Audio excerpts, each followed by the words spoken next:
Does this suggest to you then that if we do see a leader obtain the Prime Minister role here who is calling for perhaps an anti-EU referendum, bear in mind that is not the situation we're in today, but if that becomes more of a possibility, are then we going to see a pronounced response in the markets?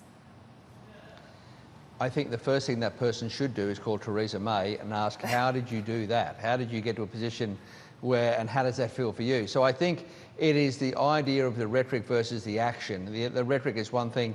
When we hear people talk about being Trump-like politicians, we think it's all part of a negotiating bargain, the way they approach it. When you have a situation like we have in the Brexit talks, you start to see how incredibly hard it is. And if you remember, post that June election in Brexit, there was a lot of people talking about different parts of Europe looking to secede, and ultimately it didn't happen. It didn't work out that way. And I think the evidence would suggest it is really hard to unwind yourself from some of these trade agreements, some of these engagements, to be, satisfactory to you, the voter. So I don't know that I'm expecting Europe to have a loss of Italy. I don't think I'm expecting that. But if that was a suggestion from the Prime Minister, that would then cause some, pain on the bond market. I can assure you viewers of that one. Yeah, Mark, one question for you about how the European Central Bank might react to the Italian elections. I mean, as it happened in Greece in the past, the European Central Bank at some point became very tough with the new government in Greece. I mean, if we see sort of like a drift towards an anti-European movement, I mean, to what extent the European Central Bank might make a statement that maybe puts sort of like the Italian yields at risk?